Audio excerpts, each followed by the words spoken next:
Hello everybody. In today's Touchdesigner tutorial, we would be learning about how to create Lissajous curve table in Touchdesigner. Well, the moment I uploaded this particular artwork on Instagram and Facebook and YouTube, there were so many people who were asking about like how to create this beautiful, really smooth, amazing artwork and what could be the tutorial behind it. And there were like so many other questions that I got asked on personal messages and on every social media platform. And I was like, okay, well, this could be an amazing stuff for everybody to learn. I mean, it's just so fascinating that how with simple things you will be able to produce such a flawless output. And as a part of this tutorial, we would actually also see various other versions of the Lissajous table. So in this version, you can see that I do not have any reference point. The other version that I uploaded has the reference points as well. So you pretty much get an idea that wherever the circles are moving, there are cross-reference lines that I've added. So it adds really good level of animation, and it brings really good perspective for a user to see how various values of X and Y can produce some of the best outputs. The other thing that you would also get to see is so you can also see how just with the columns you can produce that particular output. You can also go by just with the rows. So you can also have just rows and you can produce this output.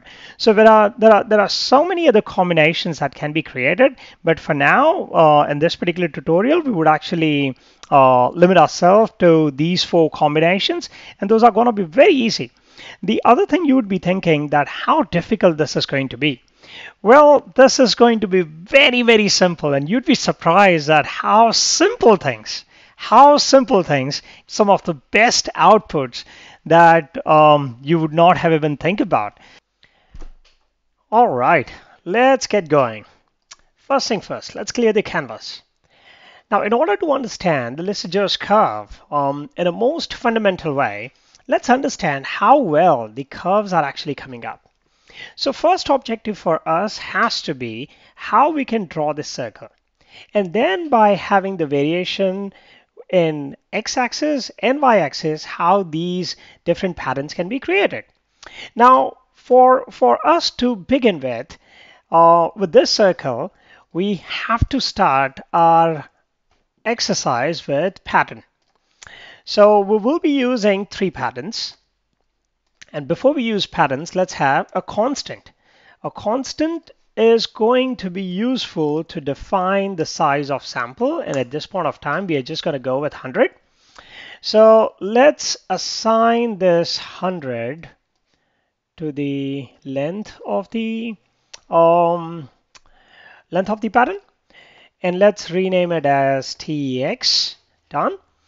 Now let's have another pattern, and let's have another pattern for TZ. Let's rename these patterns.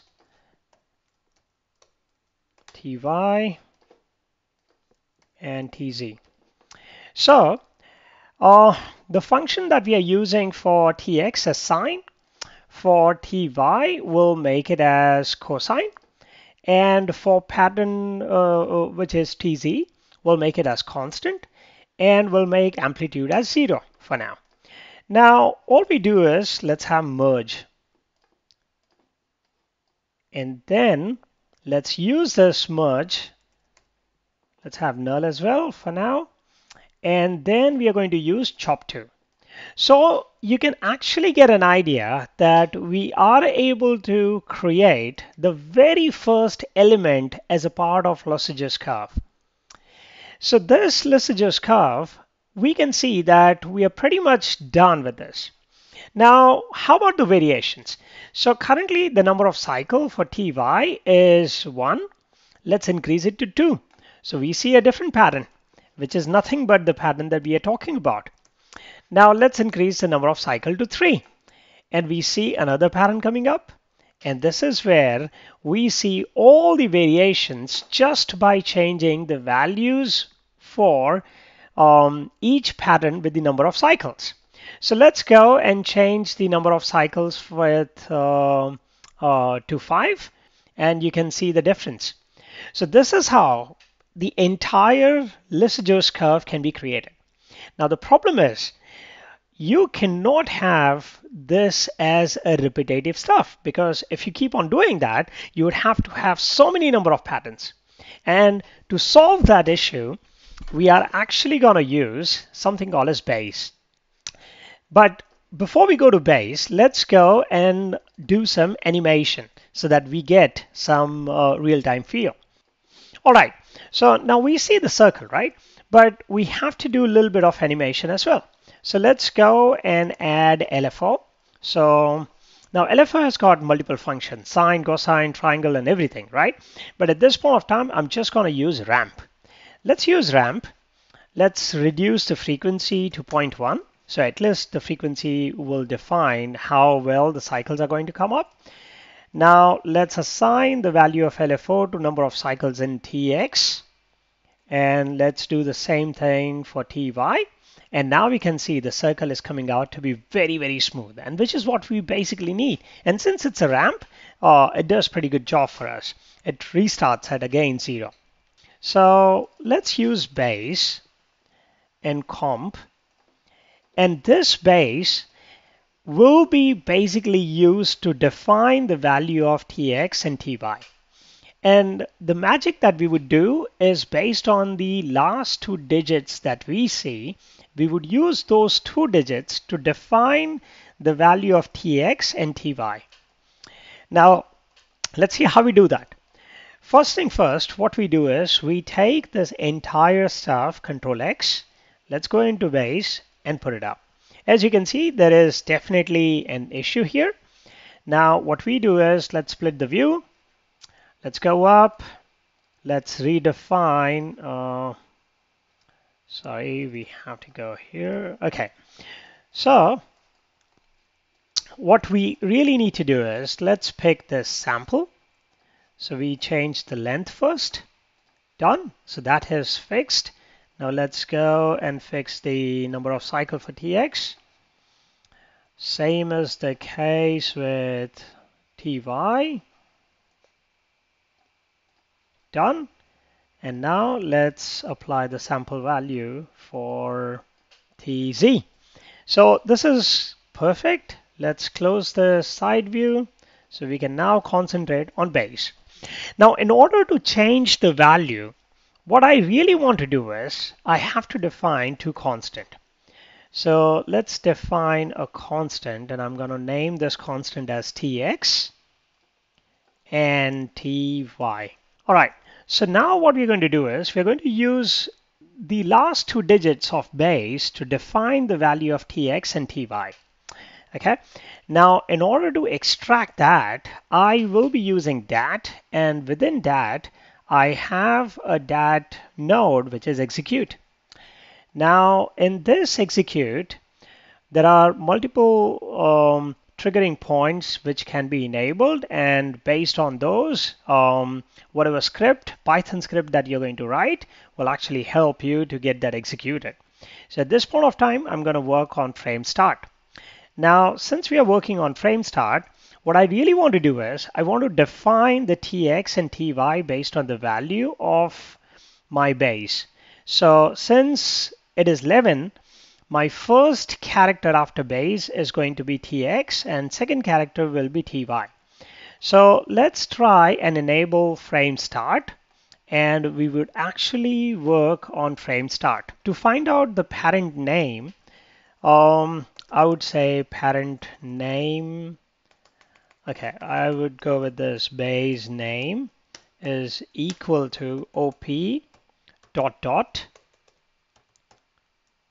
Then it goes with name. So basically what we're going to do now is we would enable one more variable, which is going to keep the list of all the characters which are forming up the name. We can give the name as name of that variable as my list. and we will be using a function of Python, and we'll supply the parameter as base name because base name has got the name of the base, right? And now I've got entire list, entire characters added into my list. What I really want to do is I want to pass the second last character, second last digit to my TX. So that passing can be done through using value 0. So let's try and give an attempt to pass the value. So I'll be using OP. My operator is constant1. Then I will be saying par. Then which parameter I'm going to work on, which is value 0. So let's go with value 0. And I need a second last character or second last digit of my name. Now that can only be identified with a function called as length. So basically, I'll be using one more variable called as list length, and this will be using a function called as len, and will supply my list as a variable. Done. Now here what we do is we go and say my list length minus 2. Done.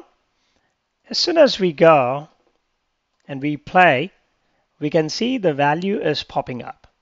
Now let's say we change the name of base from 11 to 31. Okay. See, the value is picking up as 3. So basically, my logic is working here. Now, let's do the same thing for ty. So we will just copy this entire line, paste it. Instead of value 0, now we'll make it as value 1. And instead of minus 2, since it was reading the second last character, I would want to read the last character, so I'll say length minus 1. And this is where the values are coming up.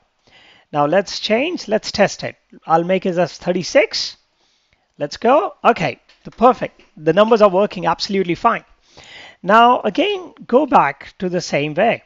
We'll make it as 1, 1. Okay, so we'll change it to 1, 1, and we see everything as it is. Now what we really want to do is we want to change the value of cycle based on LFO and based on the constants which are defined here. So for that to happen, I'll grab this TX, and or the best thing that I can do is I can say into OP constant 1, then TX. And I'll just copy this entire string so I can just paste it. Now we go here and we paste it. And we change it to TY. Now let's try and see the effect of it. We changed the name of base 11 to base 13. And let's see how the waveform is coming up. Well, it's absolutely working very well. Right? Now let's change it from 13 to 45. Let's see how the waveforms are coming up. So that's exactly what we needed, right? Now the other thing that we want to add is the circle, right? So let's again go back to our 1, 1. So at least we are back to basics of circles. What I really need is I need that tiny little dot that I need, so that it becomes very smooth animation. For that to happen, I'll be using CircleSwap. Let's use transform, because transform will be the one we will be using it for this, for sure. Now let's change the radius to 0.1. Okay. Now what I really want to do is I want to apply the position of Tx and Ty, which is coming up here. So how do I do that? There's a chop which is available, and that chop name is bind. So let's use bind. For bind to work, we have to define one more constant. So we'll go with constant. Now this constant will be Tx, Ty, and Tz. Done? What we are really going to do is we will be binding, and this is going to give me value of latest value of Tx and Ty. Now let's try and use these values to drive the value of my transform for circle. So we go and say Tx and Ty. Done? Now we try to merge both the output, and let's see how well the outputs are coming up. Done? And you can see the output is absolutely working very well the way in which we needed it, right? Now what we do is we use null, and we send this output through out operator. Done? Now what we really want to define is, this is cool, this is fine. Let's paste, paste, paste. Done? Let's create merge. So we'll merge everything from all the operators. Done? It is looking good. Now let's use a null. Let's use geometry. Let's define camera. Let's apply constant, the render network. Let's use null, and let's use RGB key. Done? So now we can see things are coming well, but there is no alignment the way in which we wanted as a part of this entire grid. Now that can be created by working on a transform here. So what we really need to do is let's apply one more transform here. So let's add the operator, which is transform. Done. Now I want to again drive the same functionality of 1, 1. So I would be using 1, 1 to drive the value of my transform here. And that can be done by again working on the same functionality that we had, right?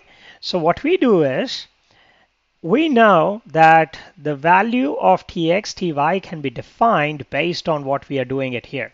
So let's use the same functionality.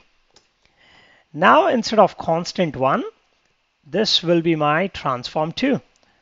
So use transform 2. Done. Now instead of value 0, we have Tx. So let's use Tx. Instead of value 1, we have Ty. And this is it. So now we see the values of transform driven through this execute DAT operator. Now let's try and test it. But before we do that, let's change the scale of it to 0.1. So it becomes easy for us to understand once all the output starts working. So let's go and delete all of them. Let's use the same operators.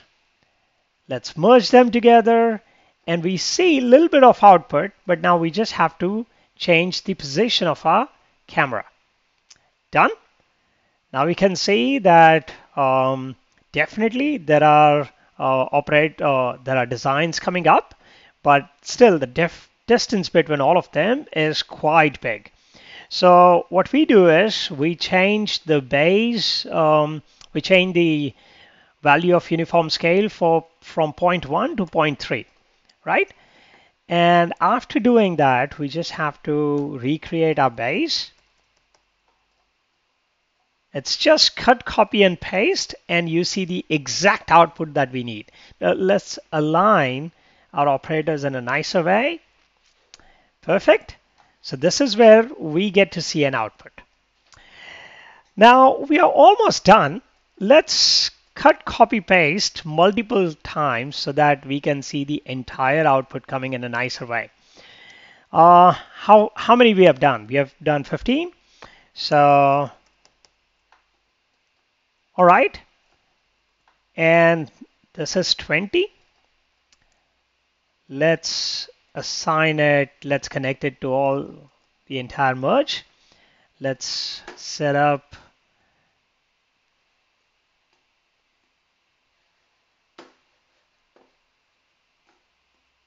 so I'm just working on the camera to set up the proper view which can fit on the screen that we have, right? Now we can see that things are absolutely working. But what is happening here?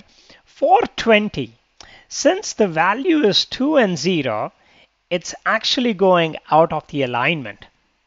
Now, in order to correct that, there is if functionality that needs to be written. So what we do is we go to again base 11 because that is where my copy is going to take place. So what we really do is we go with if. So what we really say is we say that if the last character, so this is my last character, if the last character is 0, then what I really want is I need the position of my x to be -1. So I'm just working on the functionality here. And same as the thing for the transform.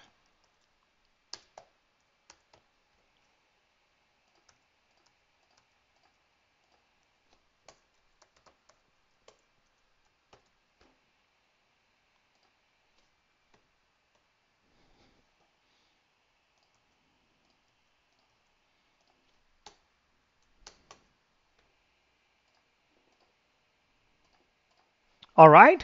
So what we have done is I have paused and again replayed the frames, and it started to work. Now let's try and test it, whether it is really working or not. So let's delete everything off. All right, so let's just review the code. Let's see whether it is correct or not. Oh, okay, we are missing out something.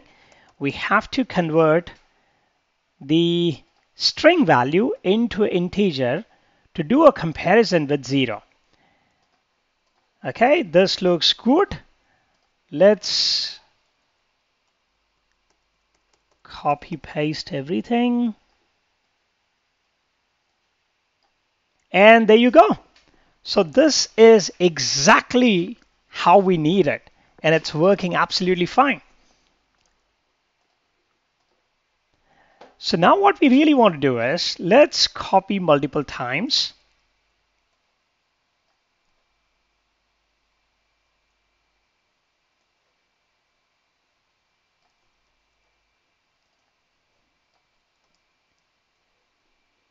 Let's copy multiple times.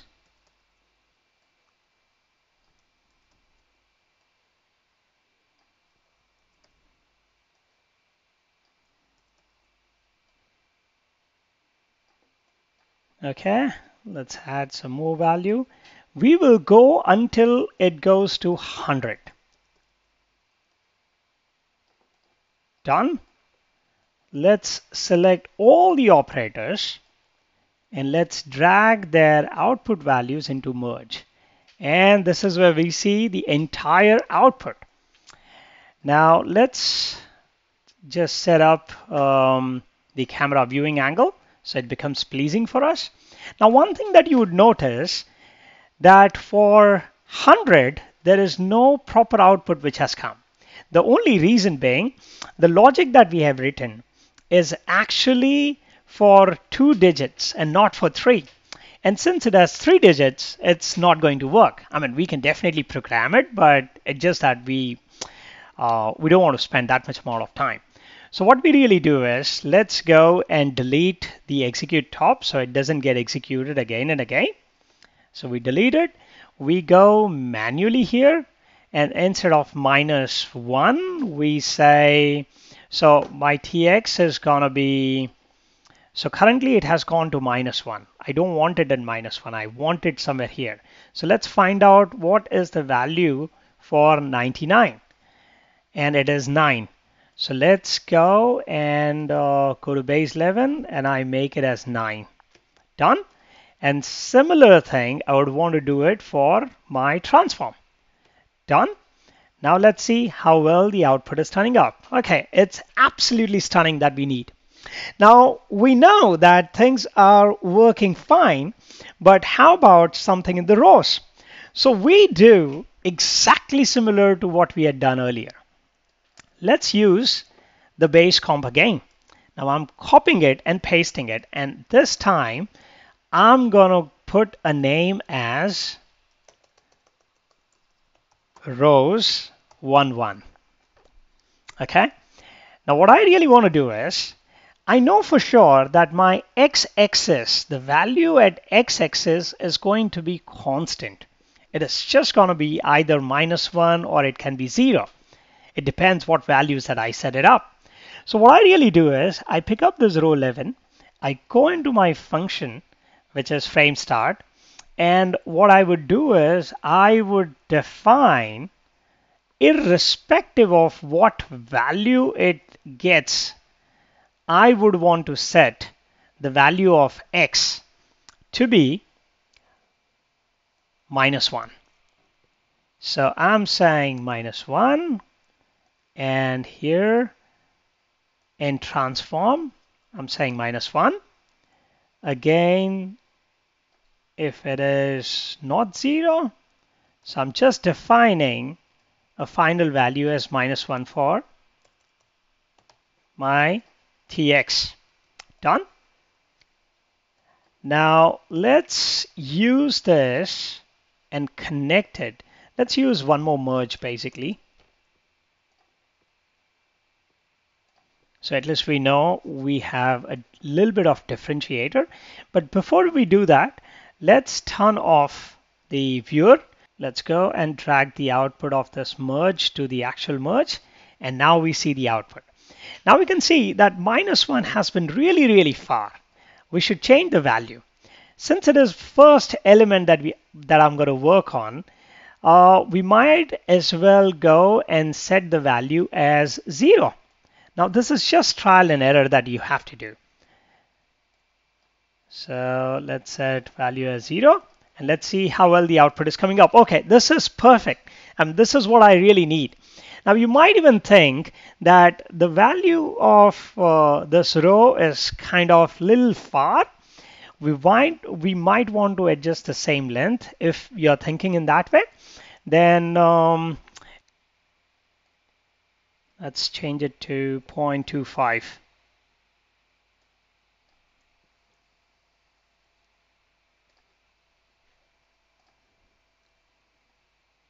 Okay, this is absolutely that we need. Now same thing, what we really do is Control C, Control V, until V and V. That's it. Now we have got 19 of those. Let's take those and attach it to merge, and we see the final output coming in. Now this is exactly what we needed as a part of our entire tutorial. Now you can imagine how easy it was to come up with such a flawless way of defining the entire functionality. Now you would be wondering that how to add those lines so that we can actually get a reference point as well, isn't it? So let's close the viewer first. So at least we save on a frames. Okay, so what we do now is let's delete again. Actually, I've got a lot of things running around on my computer, and that's the reason there's a frame rate drop. But in reality, this entire module works absolutely amazing. And even these can be turned off, and we can save on the frame rates. Okay, so now we need rows. Okay, so I'm going to use a line. Let's have line. Now this is going to be my row. I'm going to say my first point is 0 and my second point is at 24. Then I will be using transform, and I would use the same bind to drive the value of tx and ty. Okay, so let's pick up tx and assign it to transform of line. Let's pick up ty and assign it to transform of line.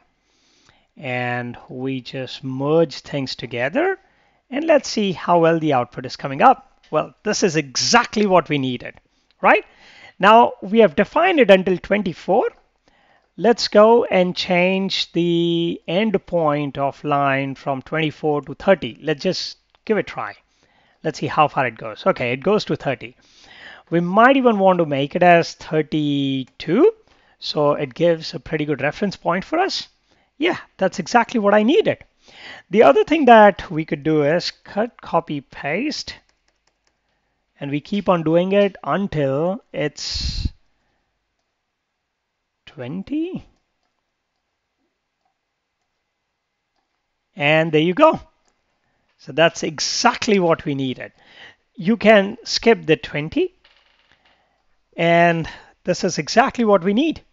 Now you could be thinking that how about the vertical lines? We have got the horizontal lines, but how about the vertical lines? So in order to get the vertical line, that vertical line can be created in a very easiest way is by going into individual nodes. So I'm going into base 20. I'll say line. And now this is going to be a vertical line.